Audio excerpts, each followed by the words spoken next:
Que Dios te bendiga, amados y amadas. Damos gracias al Señor por este año hermoso que Dios nos ha dado, con pandemia, sin pandemia. Nos sentimos contentos de que la iglesia sigue en su avanzada. Soy el pastor Abel Ortega, pastor de la iglesia Templo de Alabanza de Oración Cristiana de Piñalito en La Chorrera. Me complace en felicitarlo en estos años que han cumplido 52 años de tener presencia en este lugar, de llevar el Evangelio, de estar ganando las almas para Cristo y sobre todo ese eslogan que dice Veracruz para Cristo. En la mano del Señor se puede lograr mucho. El Señor dijo en su palabra, mayores cosas que las que Jesús hizo, nosotros haríamos. Y este es el tiempo para hacerlo. Yo creo que es propicio, muy maravilloso estos 52 años. Amén. Han pasado una generación de 40 años y ya llevan 10 o 12 años más después de esa generación, rumbo a la siguiente generación, la generación que va a pasar. Les saludo de toda la congregación de la Nación Cristiana y nos unimos al gozo suyo y les felicitamos. Continúen así. Dios les bendiga. Le habla la pastora Marisol Ortega, supervisora regional de la Iglesia Cuadrangular de la región Panamá Oeste y Coclé.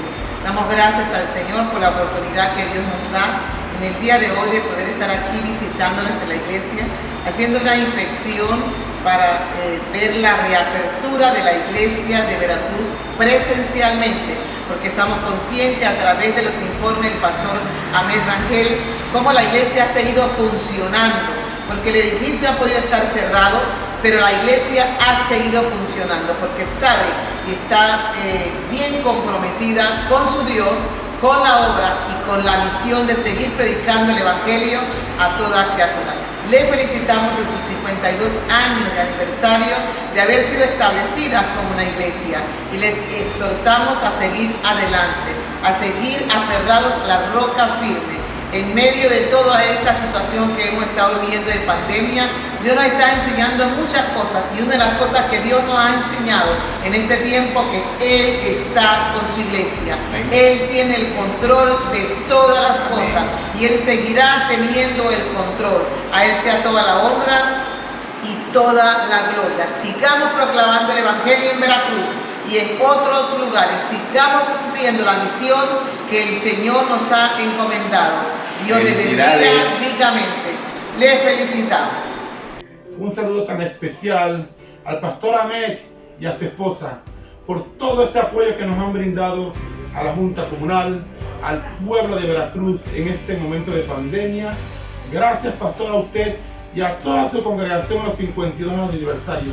Que Dios le dé muchas bendiciones para que sigan haciendo el trabajo como lo hemos hecho, de mano a mano como una familia. Muchísimas gracias.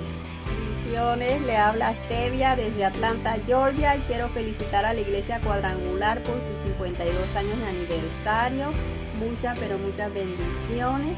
Felicidades al pastor, a su esposa y a toda su familia y a toda la congregación. Muchas bendiciones. Saludo a toda mi familia. Bendiciones. Amén. Hola, mi nombre es Petra y quiero felicitar a la Iglesia Cuadrangular de Veracruz desde Carolina del Sur por su 52 aniversario. Bendiciones y muchas felicidades. La Reforma. El Papa León X en el siglo XV promovió la venta de indulgencias con el objetivo de juntar dinero para construir la Basílica de San Pedro. Esto provocó el descontento y la bronca de Lutero, quien en 1517 clavó un escrito con 95 tesis en las que criticaba al Papa y cuestionaba la venta de indulgencias. Lutero no solo negaba que el Papa fuera el representante de Dios en la tierra, sino que además decía que los seres humanos debían comunicarse con Dios de forma directa, sin intermediación sacerdotal. Por eso, decía que cualquier creyente era capaz de acceder a la verdad a través de la interpretación libre de la Biblia. En 1520, el Papa declaró hereje y excomulgó a Lutero. Sin embargo, diversos príncipes y nobles comenzaron a apoyar a Lutero, motivados tanto por cuestiones religiosas como por la posibilidad de quedarse en sus territorios con los bienes de la Iglesia. Así, en 1521, ante la exigencia del emperador Carlos V de que Lutero se retractase, algunos príncipes asilaron a Lutero y éste tradujo la Biblia al alemán, de modo que cualquiera que supiera leer pudiera entenderla directamente, sin mediación de la Iglesia. Estos príncipes luteranos protestaron contra un edicto en el que Carlos V condenaba a Lutero, dándole nombre a los seguidores de Lutero, los protestantes. Que el Señor les bendiga a todos. En este día quiero saludar a todos los hermanos de la Iglesia Cuadrangular de Veracruz de Calle Cuarta. También a todos los que nos sintonizan por este canal. Le damos gracias a Dios porque Él nos permite cada día alabarle, porque sus misericordias son nuevas cada mañana. En este tiempo, ¿verdad? Vamos a tomar un tiempo para orar y darle gracias a Dios por todas las cosas que el Señor nos da.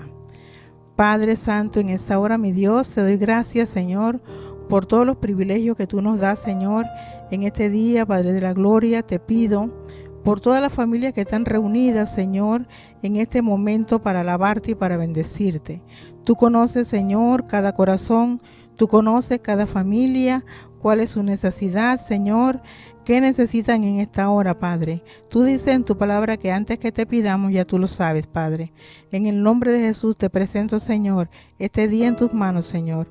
Gracias, Señor. Estamos Amén. hablando de cómo leer la narrativa bíblica o, en otras palabras, sobre cómo leer historias. Cierto, y uno de los ingredientes principales en cualquier buena historia son los personajes que se enfrentan con un conflicto y luego deben superarlo. Sí, hablemos acerca de los personajes. En la mayoría de las historias nos identificamos rápidamente con los personajes porque, como ellos, estamos viviendo nuestra propia historia con conflictos propios que debemos superar.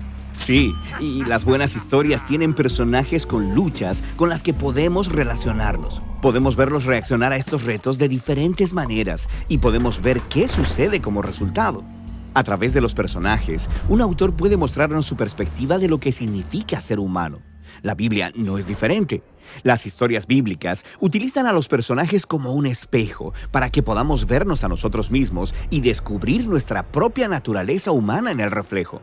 El asunto con los personajes de la Biblia es que puede ser difícil identificarnos con ellos. O sea, muchas veces se nos dan muy pocos detalles acerca de ellos. Sí, los autores bíblicos desarrollaron los personajes de manera diferente a la narrativa actual. Prefieren comunicar mucho a través de detalles mínimos. Por ejemplo, rara vez escuchamos cómo luce alguien en la Biblia, pero cuando lo hacemos es crucial para la historia. Como cuando se nos dice que Saúl era alto y David era pequeñito. Y estas descripciones se convierten en imágenes del carácter moral de los personajes. La altura de Saúl equivale a su amor por el estatus y el poder para imponer autoridad, mientras que David acepta humildemente su estatus bajo y permite que Dios lo exalte y libere. Así que la apariencia física de las personas es simbólica. Sí, muy frecuentemente. Como cuando el cuerpo peludo de Esaú encaja con su comportamiento animal y la piel tersa de Jacob coincide con su naturaleza engañosa y resbaladiza. ¿Qué otras pistas obtenemos sobre los personajes bíblicos? Bueno, los nombres de las personas frecuentemente simbolizan su rol en la historia. Abraham, en hebreo, suena como padre de multitudes. Jacob significa engañadora. Ruth significa refrigerio. Y Saúl, su nombre significa el que pidieron. Él es el rey imperfecto que el pueblo pidió. Así que, al empacar todo este significado con muy pocos detalles, las historias bíblicas pueden hacer mucho en poco espacio. Y dejan fuera cosas que los lectores modernos quisieran saber acerca de estos personajes. Por ejemplo, rara vez nos dicen los pensamientos o las motivaciones de las personas. Cierto, como cuando Moisés vio a un egipcio golpear a un israelita y lo mata ahí mismo. ¿Pero por qué? ¿Era un enojo justo o simplemente perdió los cabales? ¿Y estaba Dios de acuerdo con lo que hizo? Sí, no se nos dice, porque los autores bíblicos usualmente evitan dar comentarios morales. Ellos prefieren que las palabras y las acciones de los personajes revelen sus motivaciones y luego dejan que nosotros juzguemos su comportamiento al ver las consecuencias. En el caso de Moisés, este asesinato es el comienzo de un patrón en el que su enojo saca lo mejor de él, pero con malos resultados. Esta elección lo obliga a huir y esconderse en el desierto durante 40 años. Así que fue algo malo. Pero ahí conoce a su esposa, así que ¿es algo bueno? Exactamente. Te obliga a pensar. A través de todas estas técnicas, los narradores bíblicos mantienen sus historias compactas, memorables, pero también cautivantes. Pero, en serio, ¿estaba Moisés siendo malo o bueno? Claro, como en las historias clásicas, siempre hay un tipo bueno y un tipo malo. Un héroe admirable que se enfrenta a un horrible villano. Claro, y los personajes simplificados como esos son útiles para enseñar a los niños que existe el bien y el mal. Pero la Biblia no es un libro para niños. Sus personajes son muy complejos, una mezcla de bien y mal como nosotros. Casi no hay personajes sin manchas en la Biblia. ¿Qué hay de los héroes de la fe, como Abraham o el rey David? ¿Te refieres a Abraham, que usó a una esclava egipcia para tener sexo y luego mintió sobre su esposa 2 veces para salvar su pellejo? Y David, el hombre conforme al corazón de Dios que se acostó con la esposa de otro hombre y luego lo asesinó. Estas historias son todo menos que simplistas. Nos ofrecen retratos realistas de personas transigentes como nosotros. La verdadera sorpresa es que Dios sigue trabajando con ellos a pesar de sus fracasos. Así que solo porque una persona fue llamada por Dios o ganó una batalla y se vuelve exitosa o próspera, no significa que el autor bíblico quiera que actúe como ella. Así es. De hecho, sería muy peligroso imitar a la mayoría de los personajes bíblicos. Cierto, pero debe haber algo admirable acerca de los personajes bíblicos, algo que yo pueda imitar. Por supuesto. Pon atención y notarás que la mayoría de las historias bíblicas resaltan los momentos en los que los personajes fallan o llegan al final de sí mismos, y ellos deciden confiar radicalmente en la gracia y la sabiduría de Dios. Es en estas historias que los autores nos muestran cómo ser un humano que realmente agrada al Señor a través de la humildad y la rendición. Sí, el hecho de que Dios permanece comprometido con los personajes bíblicos es una declaración profunda de la paciencia y el amor de Dios, quien también es un personaje. Así es. Y al estudiar los personajes bíblicos, podemos observar en escena nuestras propias terribles tendencias. Y vemos una y otra vez la respuesta llena de gracia de Dios, quien llevará esta historia hasta el final. Vamos a tener una lectura de la palabra de Dios en el Salmo 121. Alzaré mis ojos a los montes. ¿De dónde vendrá mi socorro? Mi socorro viene de Jehová, que hizo los cielos y la tierra. No dará tu pie al resbaladero, ni se dormirá el que te guarda. He aquí no se adormecerá, ni dormirá el que guarda Israel. Jehová es tu guardador, Jehová es tu sombra a tu mano derecha. El sol no te fatigará de día, ni la luna de noche. Jehová te guardará de todo mal. Él guardará tu alma. Jehová guardará tu salida y tu entrada desde ahora y para siempre. Le damos gracias a Dios porque el Señor nos guarda, ¿verdad? A cada momento, a cada paso, Él está allí guardándonos. También en esta mañana nos vamos a deleitar con un especial por nuestra hermana Raida.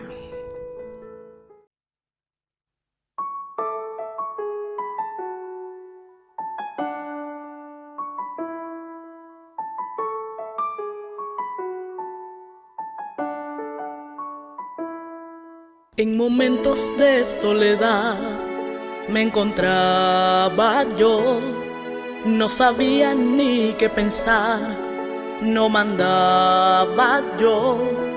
En tinieblas me encontraba, cubierta por la oscuridad.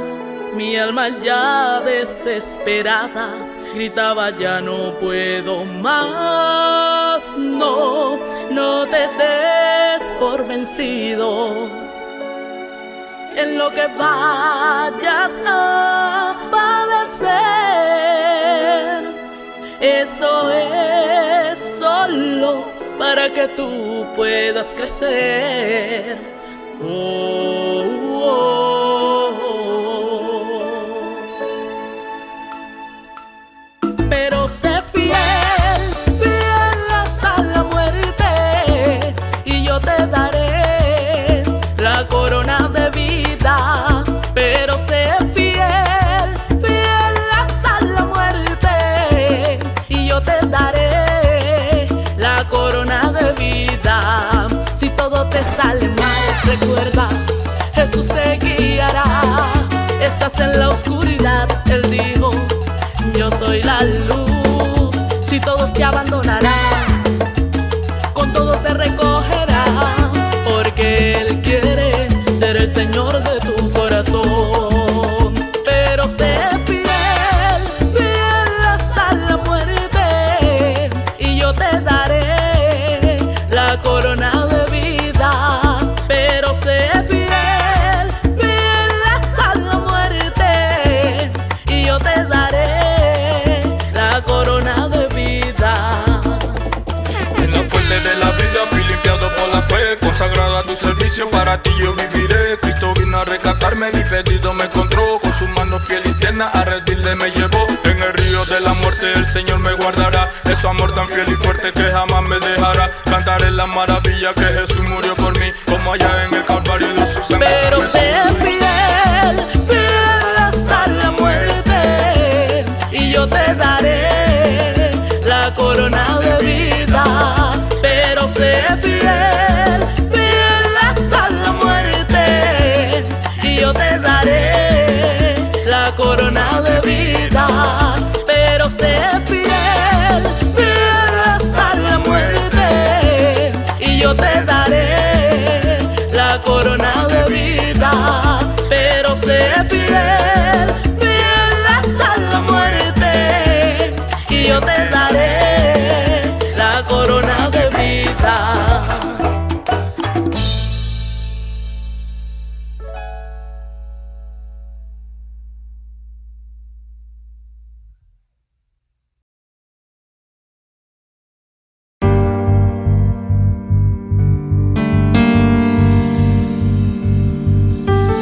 Levántate, levántate, Señor. Levántate, levántate, Señor. Levántate, levántate, Señor. Levántate, levántate, Señor. Huyan delante de ti tus enemigos, se dispersen delante de ti.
este día en nuestro corazón. Bendición, amados. Como bien nos declara la palabra, muchos son los caminos del hombre, pero el consejo de Jehová permanecerá. De ahí la importancia que nosotros podamos estar siempre fundamentados en la palabra del Señor. Y como nos declara Isaías en el capítulo 40, el verso 8, y desde versos anteriores viene hablando acerca de la gloria del hombre versus la gloria de Dios, y que toda la gloria del hombre es como la flor del campo que en la mañana sale y en la tarde se marchita. Y ahí es donde nos declara el capítulo 40, el verso 8, sécase la hierba, marchítase la flor, mas la palabra de Dios permanece para siempre. El consejo de Dios es quien nos da dirección en cada momento, a cada paso de nuestras vidas. Y en ella nos parece que tenemos la vida eterna. Y ella nos puede hacer sabios también para el momento de tomar decisiones en nuestras vidas.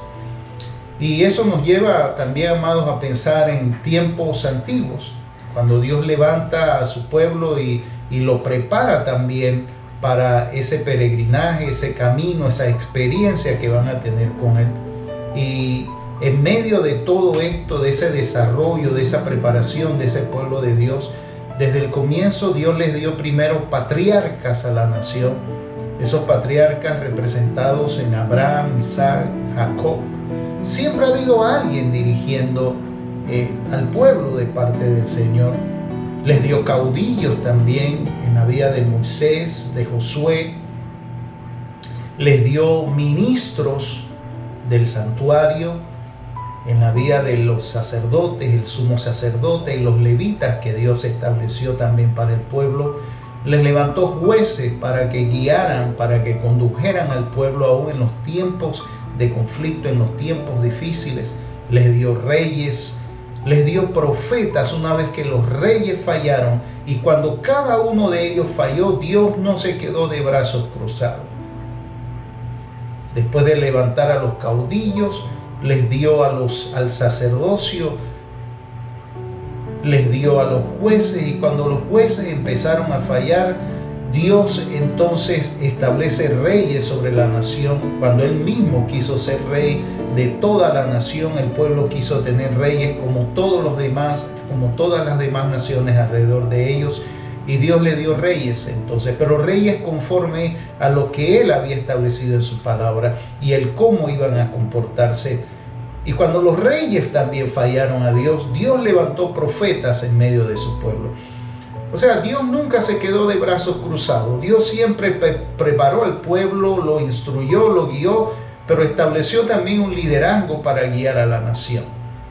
De ahí la importancia que nosotros podamos equiparnos como iglesia, como hemos venido hablando días pasados, equipar a la congregación, equipar a la iglesia de Jesucristo a través de los dones y ministerios que Dios les ha entregado. Y cuando pensamos en eso, vemos también lo que algunos hablan como la voluntad permisiva de Dios versus las consecuencias de las decisiones que tomamos, consecuencias que tienen que enfrentarse frente a las decisiones que nosotros tomamos, porque cada uno de estos hombres Dios los estableció con un propósito claro, definido, de cómo guiar, conducir, amonestar, presentar delante de Él mismo a la nación, al pueblo. Y cuando se apartaron de la voluntad de Dios, del propósito de Dios, aunque Dios los restauró, tuvieron que enfrentar su momento también de consecuencias frente a lo que Dios había marcado. ¿Cómo convertir a cada miembro de la congregación en ese ministro, en ese líder que Dios ha llamado? Cuando Dios ha establecido un reino de reyes y sacerdotes hoy día para su iglesia. Por eso hablamos de esa voluntad permisiva versus las consecuencias que se enfrentan. Existe, amado, la voluntad de Dios que es agradable y perfecta al hombre. El deseo de Dios, lo que Dios quiere marcar para el hombre. Pero cuando el hombre pierde ese norte, camina por otro rumbo, llega el momento de que Dios lo restaura, Dios lo restablece, pero hay consecuencias que hay que enfrentar.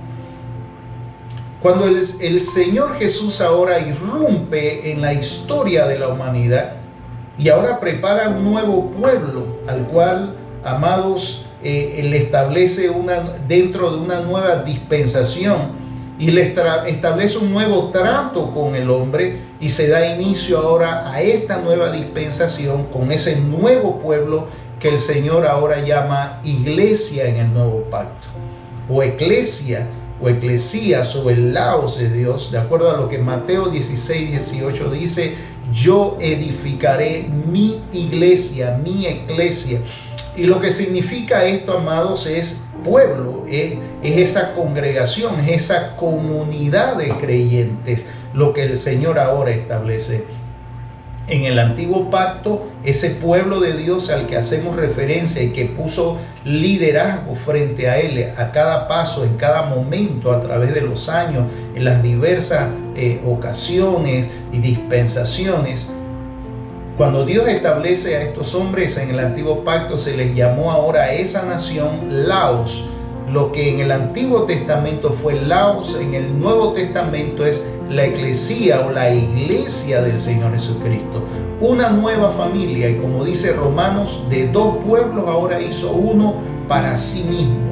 Adelantado a través del profeta Oseas, cuando le dice al pueblo de Israel: les provocaré a celos con una nación que no es nación, o un pueblo que no es pueblo, y llamaré amada a la que no es amada, haciendo referencia, amados, de que Dios iba a levantar a un nuevo pueblo. Ahora ese nuevo pueblo es la unión de tanto la comunidad hebrea como el pueblo gentil. De ambos hizo un solo pueblo y los llamó ahora su pueblo, su eclesía, su iglesia. Esa es la iglesia de nuestro Señor Jesucristo, que vemos que desde la antigüedad Dios levantó pueblo, Dios preparó pueblo, pero ahora, amados, de dos hace uno y prepara y levanta y edifica y quiere guiar también hoy día a su iglesia, la iglesia de nuestro Señor Jesucristo. Bajo esta nueva dispensación que nosotros hoy vivimos, que es la dispensación de la gracia de Dios, Dios establece un trato ahora con la humanidad y el instrumento que Dios va a utilizar ahora es su iglesia. Hay una preparación, de ahí la importancia, amados, que cada creyente pueda tomar ese papel de ministro. Como venimos diciendo desde el inicio de esta parte, amados, vemos esa relación en el antiguo pacto donde Dios levanta patriarcas y todo lo hace a través de los patriarcas. Va estableciendo el ADN de esa nación, va estableciendo una línea a través de los patriarcas, en el caso de Abraham, de Isaac y de Jacob, hasta llegar entonces a comenzar a multiplicarse ahora allá donde Dios les llevó en Gosén, tierra de Egipto. Luego levanta caudillos, en el caso de Moisés, para guiar al pueblo, sacarlos del lugar donde está ahora como nación y conducirlos a una nueva tierra. Es el caso de Moisés y el caso de Josué, que les tocó entonces al final conducirlos a entrar definitivamente a la tierra que Dios había preparado para ellos. Estos dos caudillos fueron los que Dios usó para guiar a este pueblo. Y levantó ministros, servidores de la nación, ministros en la figura del sumo sacerdote, los sacerdotes y los levitas, para que a través de ellos pudiera acercar al hombre o a su nación, acercarlo a Él como Dios, por medio de los sacrificios, por medio de los ritos, por medio de las ordenanzas que cumplían en ese aspecto espiritual los líderes, los guías de la vida espiritual de la nación, y acercarlos a Dios. Hubo momentos donde también tuvieron bajas en su oficio sacerdotal, en el servicio del santuario y de la comunión ahora del pueblo con Dios. Y Dios levanta jueces en medio de la nación una vez que han entrado a tomar posesión de la tierra, para guiarlos en los momentos donde estaban siendo oprimidos, en los momentos donde estaban siendo amenazados, en los momentos donde estaban siendo ultrajados también por los merodeadores y las naciones vecinas que les hacían afrenta. Y Dios levanta jueces para que a través de ellos guiara a toda la nación. Luego establece reyes.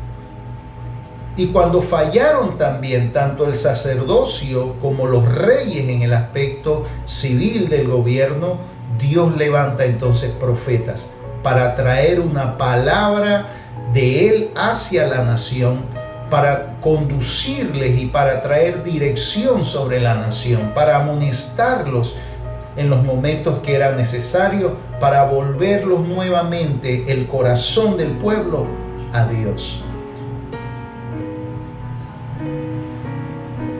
Y dentro de ese trabajo, de ese oficio sacerdotal o de los reyes o de los caudillos o de los patriarcas, todo estuvo concentrado en la vida o en lo que aquellos hombres que Dios había designado traían para el pueblo. Hoy estamos bajo una nueva dispensación y hay un trato de Dios con su iglesia.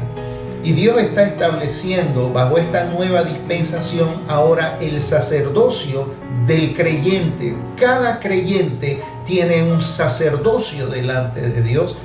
Este sacerdocio está ahora en el pueblo del Señor, en esa iglesia del Señor Jesucristo. Hay un sacerdocio.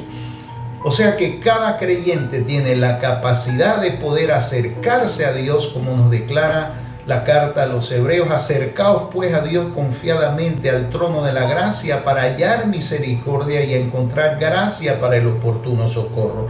Por eso la invitación del Señor de acercarnos a Él, cada uno de nosotros, como parte de ese pueblo del Señor. Y ha establecido Dios ahora sacerdocio. Dice en Primera de Pedro, capítulo 2, el verso 5, vosotros también como piedras vivas, sed edificados como casa espiritual y sacerdocio santo. Dios ha edificado ahora a su pueblo, está edificando como lo estableció a través de Mateo 16, verso 18, que Él edificaría su iglesia y la edifica sobre sí mismo, que es la piedra viva. Esa piedra viva que fue desechada por los edificadores, ahora viene a ser cabeza del ángulo. Y luego dice, y vosotros también, hablándole a esta nueva comunidad ahora de fe llamada iglesia, vosotros también, como piedras vivas, sed edificados como casa espiritual y sacerdocio santo. Esta es la edificación que el Señor habla en Mateo 16 de su iglesia, donde dice Él va a edificarla. Y le va a edificar, amados, como casa espiritual y como un sacerdocio santo.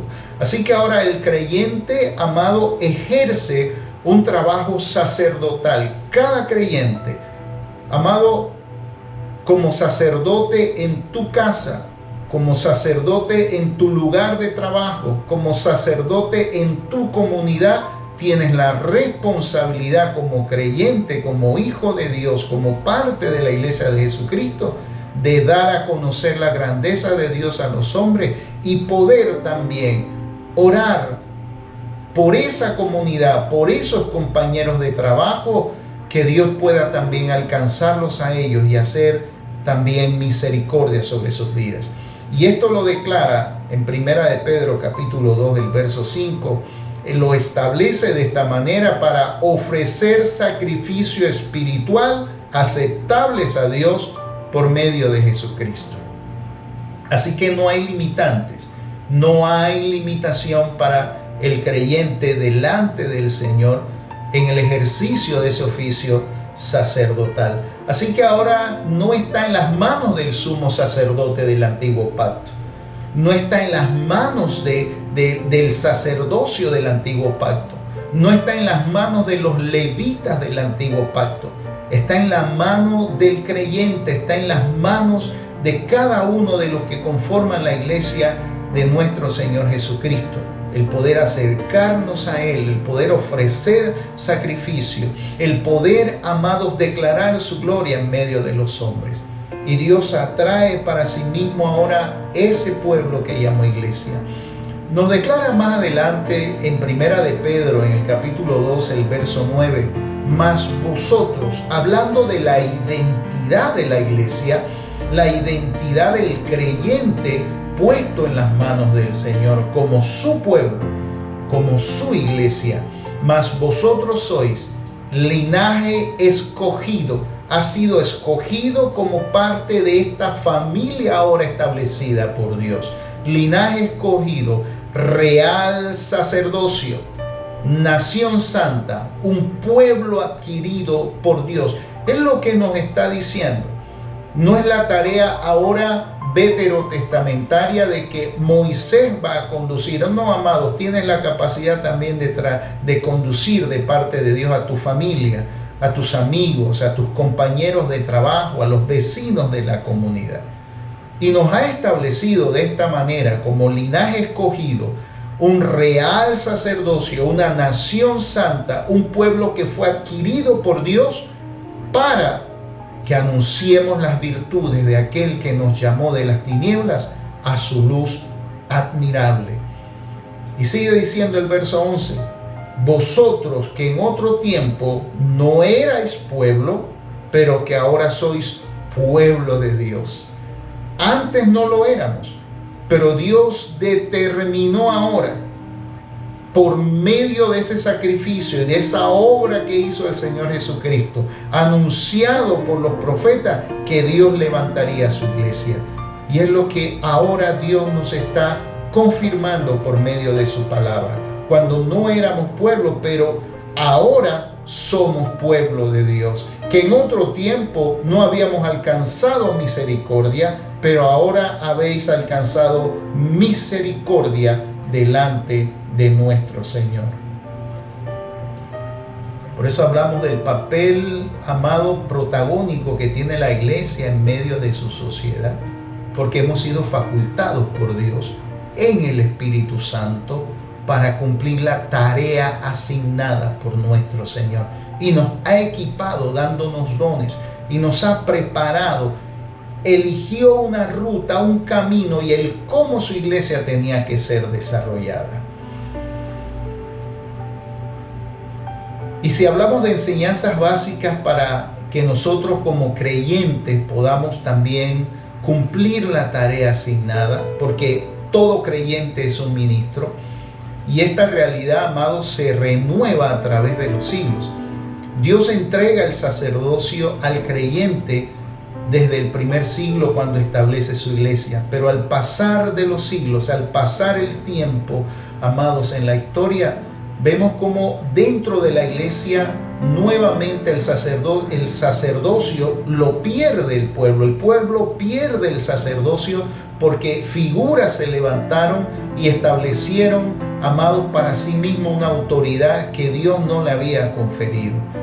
Cuando la reforma se establece, cuando los reformadores empiezan a revisar las escrituras, a volver a ir a la palabra de Dios, volver a los inicios de lo que es su iglesia a través de la palabra, se dan cuenta una vez más, amados, que el sacerdocio le pertenece al creyente. Y parte de esto es lo que provoca, amados, esa reforma dentro de la iglesia. Cuando Lutero devuelve el sacerdocio al creyente, no está exclusivo en la vida de algunas personas, sino que hay una tarea asignada por Dios a su iglesia y que es necesaria que esa tarea se cumpla.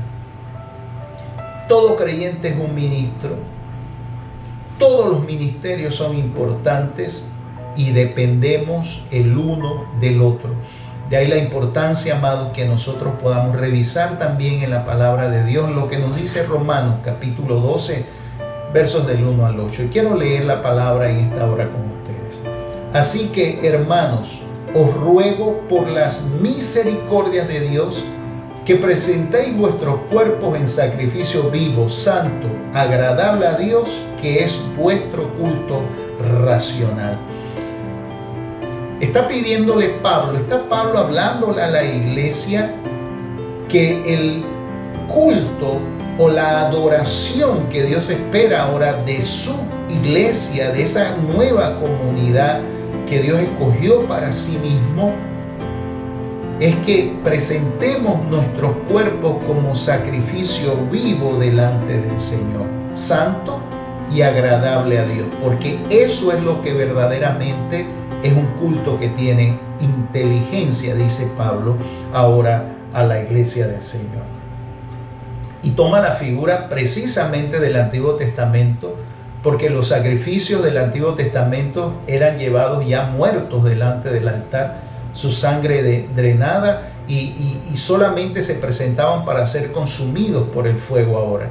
Amados, Dios nos está invitando a que nos presentemos ahora nosotros mismos como un sacrificio vivo delante de Él.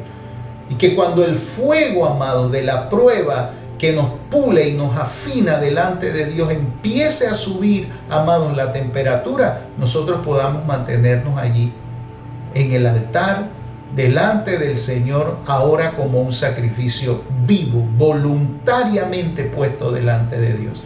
Porque van a venir situaciones y vamos a enfrentar, amados, algunas situaciones y decisiones que tenemos que tomar cada día, y que frente a lo que nos rodea nosotros podamos mantenernos puestos delante de ese altar de nuestro Señor Jesucristo, porque eso habla de ese culto que Dios espera de nosotros, de esa adoración que Dios espera delante de Él. Y dice el verso 2, no os conforméis a este siglo, no te amoldes a los sistemas que tiene este mundo, sino transfórmate por medio de la renovación de tu entendimiento.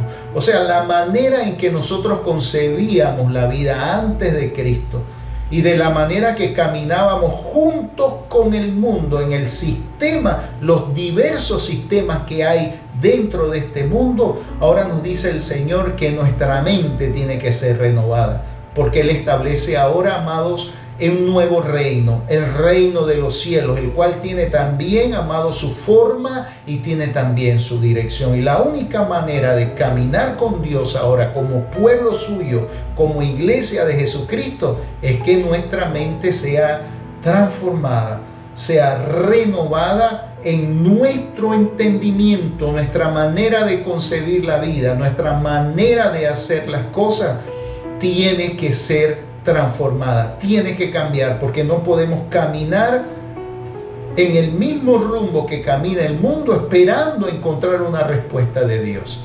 No, amados, Dios establece un sistema totalmente diferente a lo que el mundo nos plantea. Por eso, amados, nosotros no podemos caminar solo o exclusivamente por orientación o consejos del hombre. Necesitamos ir a Dios y a su palabra. Y si nos está invitando el Señor a que seamos transformados por medio de la renovación de nuestro entendimiento, de cómo concebimos el mundo, esa es la manera correcta, amados, para poder comprobar cuál sea la buena voluntad de Dios, agradable y perfecta. La voluntad de Dios no se revela a nosotros como pueblo suyo, siguiendo, amados, los sistemas de este mundo o la forma de este mundo. No. Tenemos que presentarnos delante de Él, que es el culto que tiene inteligencia, la adoración real que Dios espera, esa presentación nuestra delante de Él, total, completa. Porque ahí es que vamos a hallar la voluntad de Dios. Creo que es la pregunta que siempre nos hacemos. ¿Cuál será tu voluntad sobre este o aquel asunto? Pues aquí el consejo del hombre, amados, a veces no tiene mucho valor. Muchos son los caminos del hombre, pero el consejo de Jehová permanecerá. Por eso es que necesitamos oír, conocer y caminar bajo la dirección del Espíritu de Dios, que está, amados, fortaleciendo la palabra de Dios para nuestras vidas. Digo pues, por la gracia que me es dada, a cada cual que está entre vosotros, que no tenga más alto concepto de sí que el que debe de tener, sino que piense de sí con cordura, conforme a la medida de fe que Dios repartió a cada uno. No somos piezas terminadas. Necesitamos estar abiertos al consejo del Señor. Y no podemos pensar de nosotros mismos como si ya estuviéramos completos. Como que lo que nosotros decimos, pensamos y hacemos ya es lo último. No somos piezas terminadas aún. Y Dios está actuando en nuestras vidas. Por eso decíamos hace un momento, amados, dentro de ese desarrollo, de ese sacerdocio de la iglesia, lo que Dios ha devuelto a su iglesia, amados, en el sacerdocio, también dependemos el uno del otro dentro de este caminar. Porque de la manera que un cuerpo tenemos muchos miembros, pero no todos los miembros tienen la misma función, así nosotros, siendo muchos, somos un cuerpo en Cristo y todos miembros los unos de los otros. Y luego va declarando también, amados, los dones específicos de cada uno y cómo Dios actúa, conectando, cómo se van ayudando y fortaleciendo, dice Romanos, por las coyunturas y los ligamentos que se ayudan mutuamente, cómo van fortaleciéndose.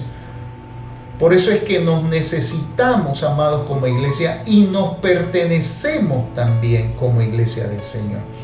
Y en un tiempo como este, amados, que estamos nosotros celebrando 52 años como iglesia local establecida en una comunidad, amados, es tiempo para que nosotros también no solamente hagamos memoria de lo que hemos recorrido en estos 52 años como congregación hasta este punto, sino poder ver también qué está más adelante. Porque recuerde, siempre hay algo más. ¿Qué viene más adelante? ¿Qué cosas Dios ha permitido para nosotros hasta este punto, como iglesia y como creyentes, como familia del Señor, hasta este punto? Lo que hemos alcanzado, lo que hemos logrado hasta este punto, no significa, amados, que ya llegamos. Significa solamente que hemos dado algunos pasos. Aún nos falta más. Aún hay un destino por cumplir delante del Señor, porque el propósito de Dios para nosotros como iglesia y como creyente aún no ha terminado. Por eso necesitamos ver qué hay más allá ahora, qué nos depara el tiempo que viene, y entendiendo que Dios nos ha dado las herramientas necesarias para seguir avanzando. Entendiendo también, amados, que cada creyente es un ministro delante del Señor, y que todos los ministerios son importantes y que dependemos el uno del otro también para cumplir la tarea asignada por Dios, para alcanzar la meta, para llegar a donde Dios ha trazado. Amados, hay un destino, hay un rumbo que Dios ha trazado para nosotros, pero solo no lo vamos a alcanzar. Por eso no podemos tener más alto concepto de nosotros mismos que lo que debemos tener. Moisés tuvo su momento, pero Moisés ya cumplió su tarea. Josué tuvo su momento, pero Josué cumplió su tarea. El sumo sacerdocio tuvo su momento, pero también cumplieron su tarea y su tarea llegó a su final. Ahora tenemos un sumo sacerdote que traspasó los cielos y ese es Jesucristo. Por eso es que si hubiese nuevamente sumos sacerdotes en la tierra, estaríamos invalidando el sacerdocio eterno que tiene nuestro Señor Jesucristo. Ahora ese sacerdocio ha sido puesto en las manos del creyente para que nosotros ahora podamos tocar vidas, acercar vidas a Dios. De ahí la necesidad, amados, de que caminemos juntos en esta tarea. Solos no podemos. Y si como iglesia se ha trazado un camino para nosotros, creo que lo más importante es lo que viene delante de nosotros ahora. Lo que está por alcanzar también en los próximos meses y en los próximos años para el Señor. Hay una tarea asignada y un equipamiento de parte de Dios por medio de los dones de su Espíritu Santo que Él nos ha entregado. Y dice Pablo cuando escribe a la iglesia de Roma en el capítulo 12 ahora, verso 6, de manera que teniendo diferentes dones, según la gracia que nos es dada, si el de profecía, úsese conforme a la medida de la fe, o si de servicio en servir, o el que enseña en la enseñanza, el que exhorta en la exhortación, el que reparte con liberalidad, el que preside con solicitud, el que hace misericordia con alegría. El amor sea sin fingimiento, aborrecer lo bueno, aborrecer lo malo, seguir lo bueno. El amor no sea fingido, el amor sea real, que el amor que expresamos, amados, sea real hacia nuestros hermanos que son parte de esa iglesia del Señor, y hacia nuestro prójimo también que está alrededor de nosotros. No lo hagamos para quedar bien, no lo hagamos para aparentar una escena, una situación, sino que sea real, que sea honesto también delante del Señor. Y dentro de esa asignación que Dios nos ha dado y pensando todo lo que ha acontecido hasta ahora, los pastores que atendieron a esta congregación que hoy Dios nos permite pastorear, cada uno cumplió su tarea, cada uno cumplió su rol, unos más tiempo, otros menos tiempo, pero es lo que Dios nos ha permitido a nosotros llegar hasta este punto, y en el caso nuestro en estos últimos 17 años, poder llegar hasta este punto donde estamos. Pero amados, ninguno de nosotros todavía ha alcanzado la meta, todavía hay mucho por hacer, todavía hay mucho por alcanzar. Necesitamos despojarnos del viejo hombre que está viciado conforme a los deseos engañosos y renovarnos ahora en el espíritu de la mente, renovarnos y vestirnos luego del nuevo hombre creado según Dios en la justicia y santidad de la verdad, para poder alcanzar, amados, lo que el Señor ha señalado para nosotros. Despierta, iglesia, levántate, toma las armas de la milicia que Dios nos ha entregado, porque viene una tarea grande, ardua, y necesitamos, amados, que como iglesia nosotros podamos accionar ahora en la vida de cada creyente, siendo un ministro del Señor Jesucristo. Todos los ministerios que Dios ha puesto en medio de la iglesia, sumándose al trabajo, porque cada uno es importante, entendiendo, amados, que dependemos unos de los otros en la tarea que Dios ha asignado para que cumplamos ahora juntos como su iglesia. Y haciendo esto y caminando de esta manera, juntos, no solamente vamos a descubrirlo, sino que vamos en pos de entender que en Dios siempre hay algo más. Bendiciones, amados. Queremos orar con ustedes, iglesia del Señor. Padre, estamos frente a un momento de celebración, pero también, Señor, de muchos retos y desafíos que nos lleva, oh Padre eterno, a poder reflexionar no solamente el cómo hemos llegado hasta este punto, sino de qué manera vamos a caminar, Señor, para alcanzar lo que tú tienes delante de nosotros. Los ajustes que como iglesia tenemos que hacer. La ayuda que necesitamos de parte tuya, de tu Espíritu Santo, Señor, en este tiempo. Marcando, Señor, áreas específicas en nuestras vidas. Instruyendo, equipando, preparando, otorgando, Señor, esos dones que necesita tu iglesia para este momento. Agregando, Señor, creyentes con pasión, con intención y reconociendo, Señor, el papel importante que juega la iglesia hoy día dentro de nuestra sociedad, oh Padre, para cumplir esa tarea. Ayuda, Señor, a aquellos que se han debilitado y que han desfallecido en el camino. Hazles entender, Señor, que no es un consejo lo que los va a levantar, sino el volver a ti, Señor, el presentarse delante de ti como sacrificio vivo, santo, agradable a Dios, que es la manera real en la que nosotros te adoramos. Que podamos presentarnos de esta manera y poder hallar, Señor, tu perfecta voluntad agradable y perfecta. No es en el consejo humano, no es en el consejo del hombre. Es cuando nos rendimos delante de ti y tu palabra, Señor, se revela en nuestras vidas. Tú eres nuestra fortaleza y nuestro ayudador, Señor. Levantas, oh Dios, a un pueblo presuroso.